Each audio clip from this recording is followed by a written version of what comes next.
All right. So real estate agents goal setting for 2021. So this would be fun, guys. Everybody knows that I like numbers and I like planning. I like goal setting and all that. So we're going to go into just some numbers. Jayne, feel free to jump in and we're just going to discuss this. We won't take much time. We're just going to go through this a little bit, kind of give everybody a few points to ponder and things going into the new year, things to consider. So let's get started.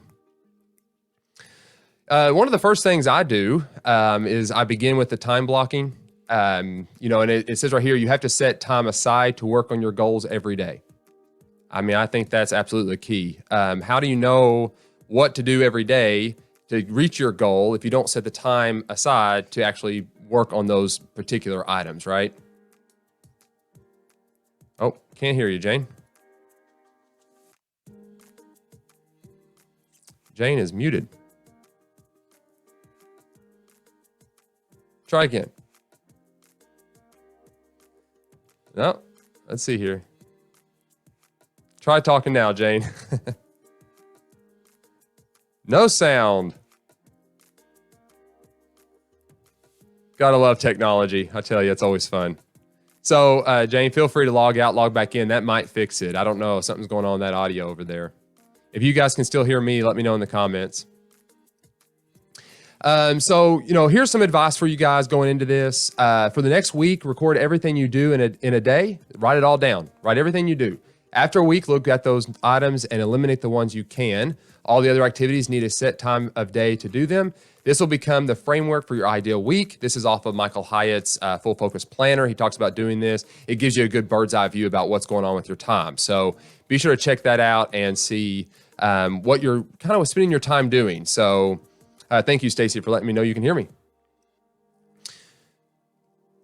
Next, you're going to know that you have a better understanding. Now that you have a better understanding of how your time it's time to set up SMART goals.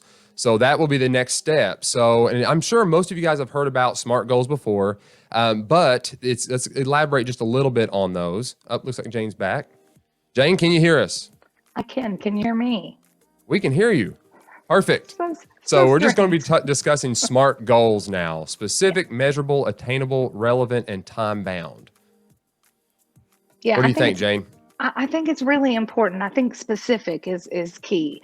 We had talked about this in one of the training classes. The broader your goals are, the more difficult it is to determine if you've met them. If they're not specific, it's hard to see if you've reached those goals. And, we were talking a little bit about them being measurable. If they're not specific, you can't measure how close you are to reaching that goal. So I do think it's really important. And I wanted to comment too, sorry about the technical difficulties, but no worries. I wanted to comment on, setting time aside for that. Mm-hmm. I know in past years, I've talked to agents who've set goals and things and, they've set this time apart to do that. But it's more important that once you set those goals that you have a plan to reach those goals. It's more of a multi-part thing. That's right. It is. And before you can even get to the goal setting, you got to have some parts of your life in order. You've got to have that time set aside. It's crucial. And I think it's important too that your goals cover more than just your professional life. You need a balance. I think it's easy to set your goals and be so single-minded that you reach these business goals that maybe you're losing that balance.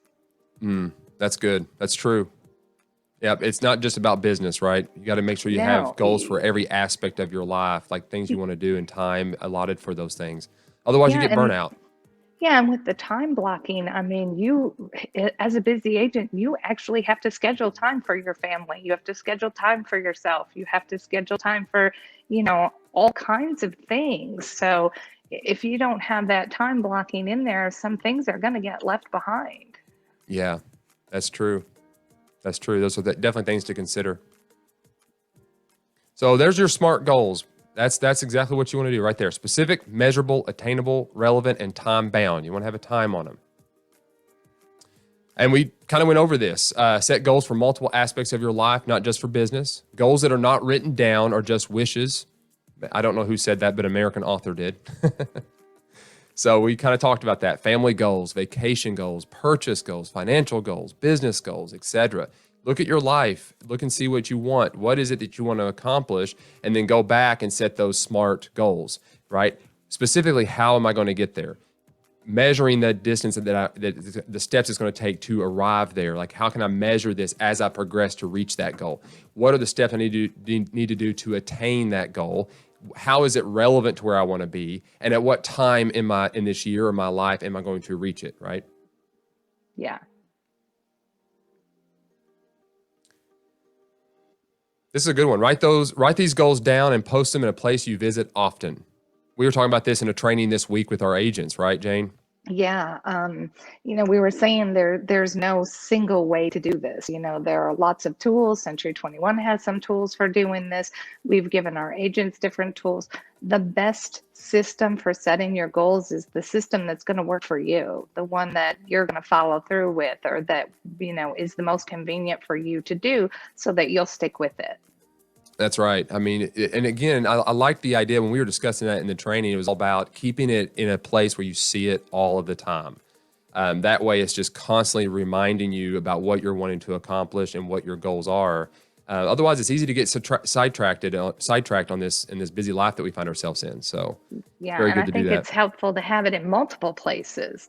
And back to what Donna was saying, with the affirmations and things, if they say, if you put little reminders on your mirror or in your car or things like that, that those things will actually help you to stay motivated and keep you driven towards that goal. Yep, that's right. You have to know what you want before you can figure out how to get it, and that starts with goals.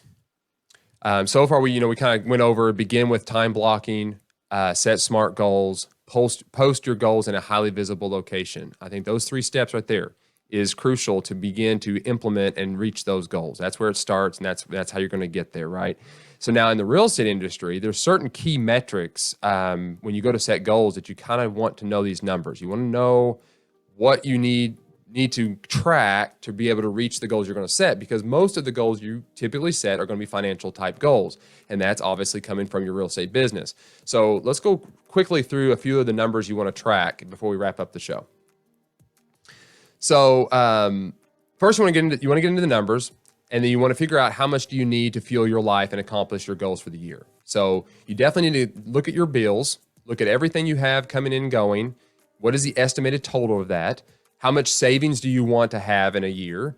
Funds needed for goals. So the goals that you set previously, 1, 2, 3, etc. How much money is that going to take? You want to add those all up.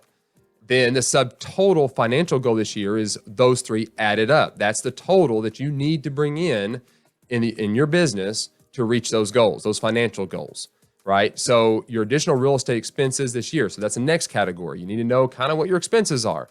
So now I know how much money I need to earn, how much are my expenses going to be, deduct that from that, and your total business financial goal is going to be 4 plus 5, right? You're going to add the subtotal of financial goal, subtract your additional real estate expenses, and you're going to end up with your total. And that's the number that you've got to add up. You've got to have that income to reach those goals. So addressing the financial issue of your business is crucial. Yeah, let's talk a little bit about how they can do that. Yep. You can't really predict, what types of things might happen, what expenses you might have in all cases, but some of them you can, like you were saying, what your board dues are going to be, what your, estimates for insurance and different things are going to be. But, always make sure you kind of look at your marketing, look at what you plan to do in the upcoming year and determine what that will cost you so that you have the funds to do that when you're available to do that. Yeah, that's good. Yep. I know people don't like to track numbers, and I get it. It's very boring to do that. You love it. I do love it. I like getting in there and dissecting and figuring it all out. I do. But I do understand that is boring to a lot of people. But even at the base, just the base understanding a few numbers can help you in your business. You don't have to go deep dive and figure out every single transaction, it's down to the penny. But you do want to kind of get a good overall view of that. These are the type of things, that the numbers that personally, I feel like you need to really kind of know in the real estate industry in particular. These are the numbers that will help you kind of get a good idea about how you're operating your business, right? So the first one being the business financial goal from the previous year. So what was your income there? What was the goal that you had there? What is that number? What does that look like? You need to know And if the average sales price. Oh, go ahead. I was just going to say on that one, if you're a brand new agent, you might not have that information. So, don't let that stop you from this process. We can help you through with that. And if you don't have these numbers from the past, we can help you generate them for next year. Good advice. Good point, Jayne. So, and there's also some national averages we can go on and state averages too. So if you don't have these numbers, that's a great point. Is we can find some numbers just to plug in to help you guys get some numbers and calculations together. So, thanks, Jayne. The average sales price in your market, you definitely want to know what that is because that's going to tell you the average type of home that you're going to be selling, right? So 120,000 is 150,000. What is that number? Because that's going to tell you how many of those you need to sell. Then you need to figure out the average commission percentage per side that you're going to get. Then the average commission income per transaction. So you got the total that you're getting off the transaction that comes into the office. And then how much of that total do you keep? So that way you can figure out that number. Then your commission income per transaction. How much is your average commission per transaction? That's what you're looking for. You're looking for that average number. And then the number of transactions you need to equal the amount of your business financial goal you set. So those are the numbers I feel like if you know those, you can come up with the financial projections going into the year, how much you got to sell, how many transactions you've got to have, and then also the average home that you need to be targeting because that's what's selling in your market. And Adam, you can generate these figures one of two ways, right? You can actually set your goals based on the number of transactions that you want to have if you're trying to reach a certain goal or master's level award. And then you can take this information and plug that in to determine what you would make if you hit that goal. So you can come at this from either angle. So you can kind of work backwards, So if maybe you don't have all these exact numbers, you can, focus on a number of sides that you want to get. And once you have that number of sides, you can take this information you were talking about, like your average commission, average listed price, and all of these things. And you can determine then if I do reach this goal of this number of transactions, this will be my approximate income. There, perfect point. It's exactly right. You don't have to know. You can go by transaction total. You can go by amount total. I mean, a lot of our agents track how many transactions they've had because there's certain awards they're trying to hit. A lot of them want to go to the top agent retreat, right? The all-inclusive resorts and the wine and dining trips. So they operate their business from that side of the spectrum, and then they calculate backwards from there how much money is that and so forth. That's a great point, Jayne. Very good point. So anyway, so that's kind of a quick little just recap of how to kind of make 2021 a good year. Just some information for you guys to ponder. Get with a broker, your coach, whoever it is you have in your office, and have them help you guys set these goals. I mean, it's have them in front of you. Do some time management and follow through with these numbers. That's how you're going to grow your business. Just like you are a business owner, you've got to have some of these things in line to know where you're going. Right? Yes. And we've kind of set a goal, you and I, to kind of focus on this a little bit more this year. We've always encouraged agents to, set their goals. But this year we want to dive in a little bit deeper and kind of give them tools, give them ideas, help them figure out how is it I'm going to reach those goals. And one of the ways we talked about doing that, and you all can think about this for yourselves with your goals, is to pick break it down into smaller time frames. For me to say I'm going to accomplish X within the next 12 months, you kind of feel like that's kind of far away and you maybe have extra time to do that. And it's hard to say, what do I do right now to make sure I reach that goal? So we are in additional trainings and things going to cover that. And the one way we think about doing that is we're going to pick a topic for a month. And, with that topic, we're going to, dive into that a little bit and how that will affect your goals and give you more examples. So I look forward to doing that. I think that'll be a fun it's going to be thing. fun.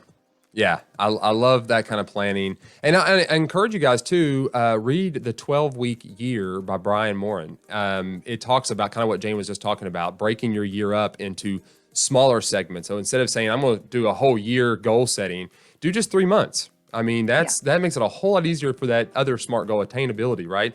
You want to be able to hit it. And so if you haven't read that book, I encourage you to read it. That kind of goes along with what Jayne was saying there. So Yeah, great and advice, Jayne.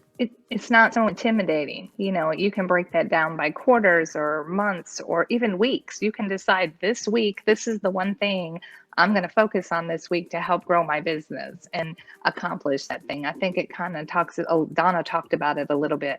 Don't be overwhelmed. You know, when you set these goals and you think, oh my goodness, I have all these things to do, and to make these goals happen, I've got to work on 17 different categories, you know. Don't psych yourself out, you know, pick one little thing, work on it, master it, add it to your, you know, add it to your agenda of what you do each time, and grow that from there. That's great. I mean, that is absolutely good. Yep. Good advice.